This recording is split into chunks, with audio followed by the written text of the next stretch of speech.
Primeiro, né? Diga comigo, primeiro. Busca. Buscai primeiro o reino. Buscai primeiro o reino. E sua vírgula. Lucas capítulo número 1, versículo de número 32. Glória.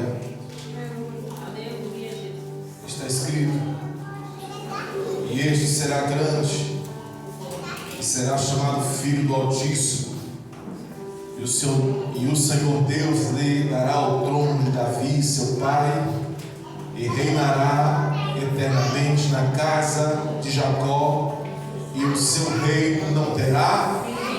Diga comigo, buscar primeiro. Diga primeiro o reino que não tem fim. Glória a Deus. Senhor, eu sei que o Senhor está neste lugar. Eu sei que a tua graça, a tua bondade tem nos cercado dia após dia e tem se manifestado em nossas vidas. Fala por divina e graciosa misericórdia mais uma vez aos nossos corações, pois nós precisamos de te ouvir, em nome de Jesus.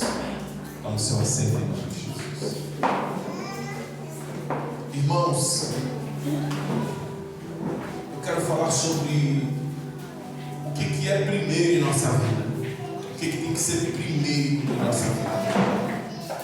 A Bíblia nos classifica que primeiro é o reino. Haja visto que no Novo Testamento o próprio Deus estabeleceu como primeiro o reino. Mas no Antigo Testamento, primeiro foi constituir o reino. No Antigo Testamento nós vamos ver Deus começando, constituindo um reino em um princípio que vai além da nossa compreensão, do nosso entendimento, a qual o próprio Deus criou os céus e terra e criou tudo que nela há. E tudo que a partir do que nela existe, Deus criou também o homem e colocou sob o seu poder. Deus disse para o homem: governa, administra, multiplica. Deus deu ao homem família, Deus deu ao homem governo, Deus deu ao homem autoridade. Mas a Bíblia, da qual nós vamos ver que Deus constituiu, criou tudo e entregou ao homem, é a mesma Bíblia que vai dizer que de todas essas coisas que Deus entregou ao homem no Éden, Deus vai dizer que o homem caiu, que o homem pecou e ele foi destituído da glória de Deus. Depois que o homem foi destituído da glória de Deus, agora advém uma busca incessante pela glória e pela presença de Deus. Por meio agora de diversas formas, Deus permite ser acessível, Deus permite se achegar, como diz o profeta Tiago: achegai-vos a Deus e Ele se achegará a vós. Deus permite ser acessível, acessado, desde que nós venhamos ir até Ele. Porém, as formas com que Deus no Antigo Testamento permitiu ser acessado, nós vamos perceber que dentro de uma língua ou linguística, dentro de uma figura linguística, dentro de uma expressão, ou dentro de um ponto de transição, ou de um meio profético, Deus sempre veio tentando se aproximar. Nós vamos ler e vamos ver no Antigo Testamento alguns meios com que Deus permitiu se aproximar ou se manifestar no meio do povo. Por exemplo, nós vamos ver a capa, nós vamos ver o cajado, nós vamos ver a arca da aliança, nós vamos ver o tabernáculo, nós vamos ver por meio de muitos sinais o próprio Deus permitindo, por meio do cajado, as águas se abrirem, por meio da arca da aliança, os inimigos sendo vencidos, por meio do tabernáculo, Deus permitindo o homem entrar no santo do santo e agora ter acesso a Ele, a sua presença, a ponto de ouvir a voz de Deus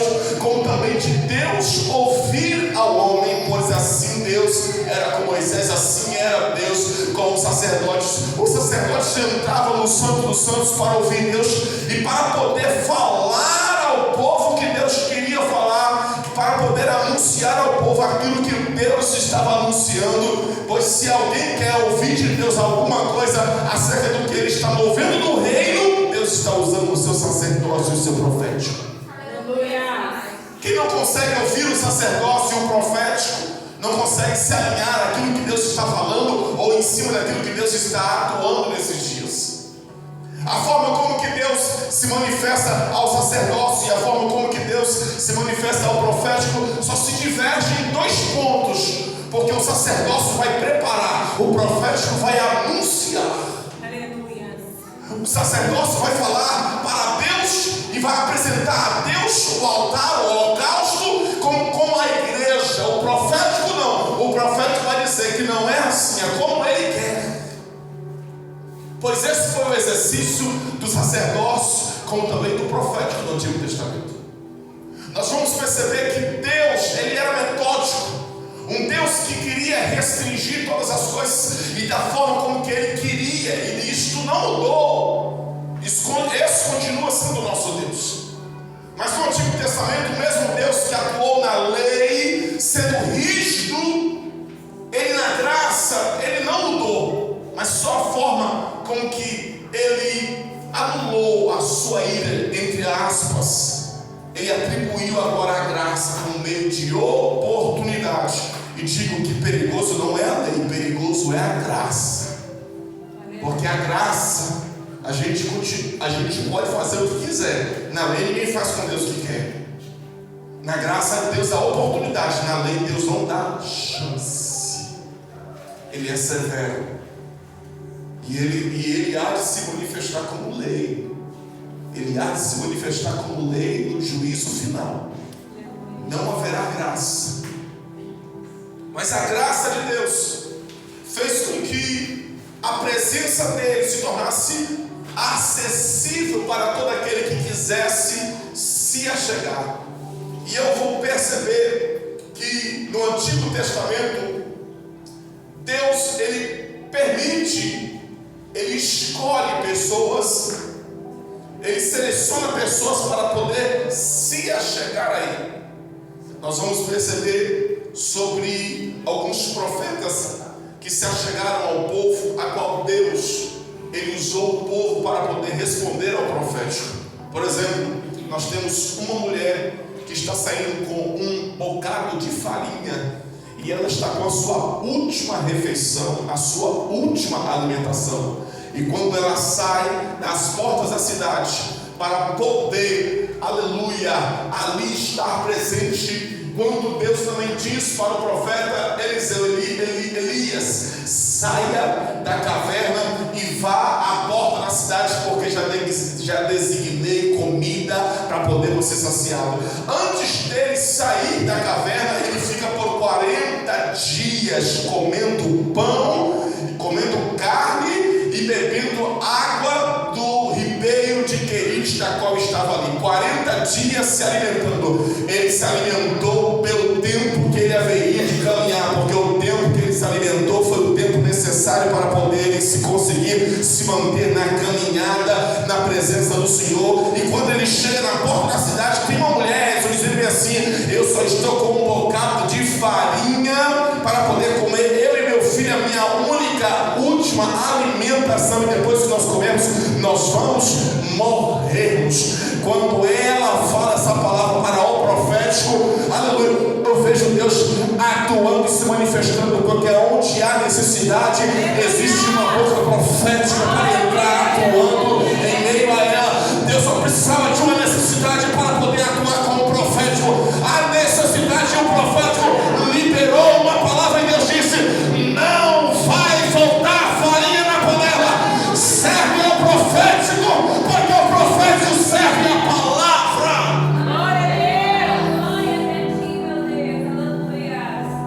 Sabe o que eu entendi? Eu entendi o seguinte. Eu vou tirar essa gravata. Eu entendi o seguinte. O cenário. Preste atenção. continuar sendo o mesmo, a necessidade vai continuar sendo a mesma, o problema vai continuar sendo o mesmo, a enfermidade vai continuar sendo a mesma, a circunstância vai continuar sendo a mesma, o mesmo, até a hora em que a palavra profética entrar em atuação. Glória a Deus. Porque quando a palavra entrar em ação, aí você vai ver que o cenário muda. Se a palavra de Deus não entrar em ação na sua vida, o cenário vai continuar sendo o mesmo.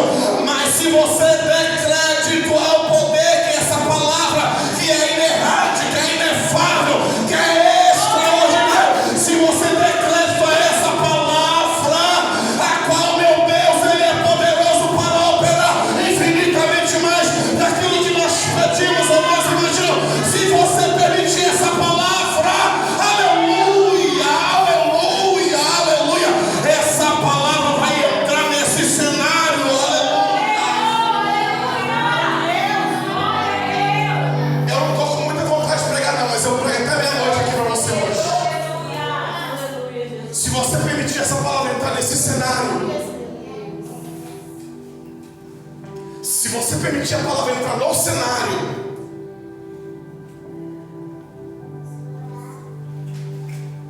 quer ver? Tá sentindo que é mesmo? Coluna desviada? Bronquite? Tem mais alguma coisa?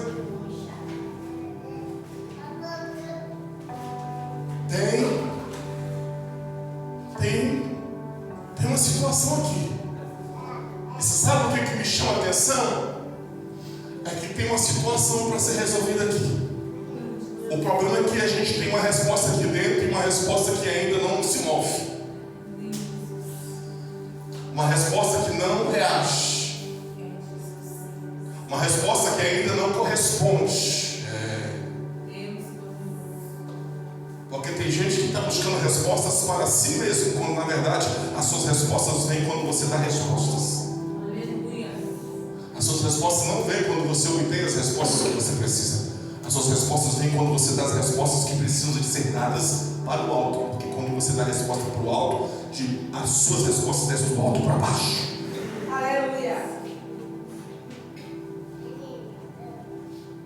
É por isso que aonde eu coloco o meu pé, eu já trato de apresentar quem chegou.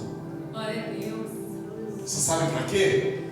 Já disse isso há muito tempo atrás. Ou você se queima, ou Deus te queima. Ou você se queima, ou Deus te queima. Se você se queimar, fica melhor porque você consegue se sentir bem. Agora, se Deus te queimar, você se sente mal. Porque vão falar que você é sem você ter falado, quando você teve a oportunidade de falar. Temos uma situação para ser resolvida. Você sabe por quê? As pessoas continuam ainda esperando. A igreja do Senhor Jesus, ela só vai conseguir ser desatada. A igreja do Senhor só vai conseguir, vou falar assim, nós, a gente aqui, corpo, igreja, só vamos conseguir desatar, ampliar e enxergar que este lugar está pequeno quando eu perceber que o meu chamado é muito grande perto da pequenez que eu estou. Se eu perceber que o meu chamado, se eu acordar para o meu chamado, se eu despertar o chamado de Deus ou o dom que há em mim, se eu despertar ele, eu percebo que esse lugar está pequeno. Agora, se eu não perceber isso, se eu não acordar, sabe o que eu vou continuar dando? Eu vou continuar transferindo a responsabilidade da qual eu também tenho.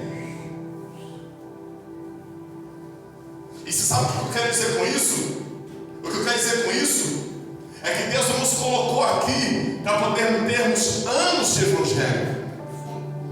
Deus não nos colocou aqui para podermos alcançarmos uma posição. Não.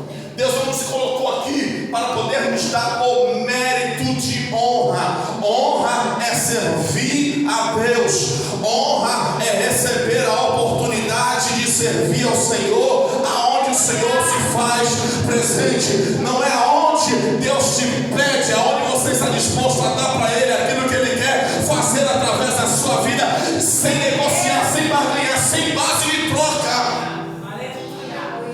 Eu tenho certeza absoluta que você não vai dar muito glória hoje, mas eu tenho certeza absoluta que você vai sair daqui com o seu entendimento alinhado.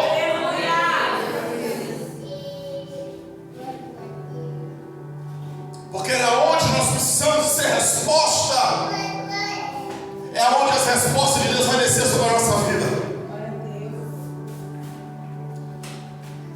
E eu fico observando, Tainara. Eu já liberei tantas palavras sobre a sua vida, eu já perdi a conta. E eu aprendi com você uma coisa que você não faz ideia. Com você. Eu vi ao longo desses anos você batendo em porta. Entrava em uma porta, ficava um tempo, entrava em outra porta, ficava outro tempo, entrava em outro tempo, ficava outro tempo. E foi ficando assim por um tempo. De tempo em tempo no lugar. E eu entendi e eu aprendi com Deus que Deus ele não abre a porta para te dar um luxo. Deus ele abre a porta para você dar a resposta. Deus não abre a porta para te dar aquilo que você quer. Deus abre a porta para você entregar aquilo que precisa ser entregado. Porque primeiro tem que ser a missão, depois é a resposta. Primeiro tem que ser o propósito, depois a intenção do propósito. Primeiro tem que ser o servido, depois ser servido. Primeiro tem que ser, aleluia. Por isso que para poder você chegar à honra, você vai passar pela estrada da humilhação. Primeiro para você ser recebido, você vai ser rejeitado. Primeiro para você ser anunciado, você vai ter que se esconder. Por isso Jesus disse, buscar primeiro. Por que Jesus disse, buscar primeiro o reino? Porque o primeiro reino foi entregue. E os homens não soube administrar, os homens não soube governar. Deus desceu com o profeta, Deus desceu com o sacerdote na época dos reis, na época dos juízes, para poder tentar aliar o governo, para poder trazer o homem para o centro da vontade. Mas perceba que de todos os reinos e de todos os reis que Deus levantou, só teve um que Deus disse uma coisa, da qual não disse para nenhum outro. 1 Reis capítulo 3, versículo 33. Começa no 31 e vai até o 33. Deus vira para Salomão, depois de construir um mega templo, um fabuloso templo, Deus faz essa pergunta para Salomão que eu e você estamos esperando até hoje. Pede o que tu queres. Pergunta para quem está perto de você. Se Deus te perguntar isso hoje, o que tu pede?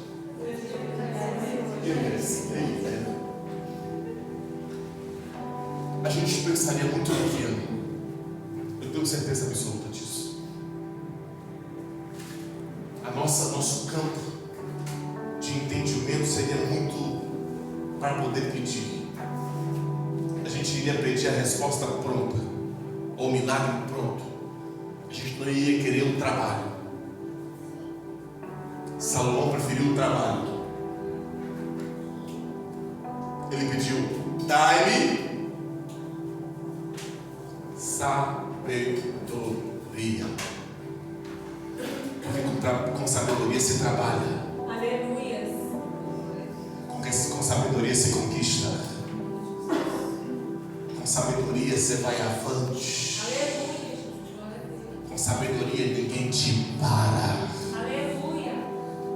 A Bíblia vai dizer que logo depois que Deus ouviu essa resposta, Deus disse: bem pediste.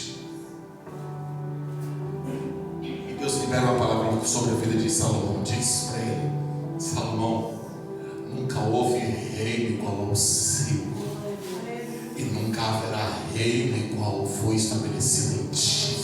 Glória a Deus. Deus estava deixando por memorial estabelecido de que aquilo que Deus estava fazendo em Salomão não foi tão grandioso como ele fez em Davi, mas o que Salomão estabeleceu em Deus, Deus estabeleceu nele para que ficasse em memorial.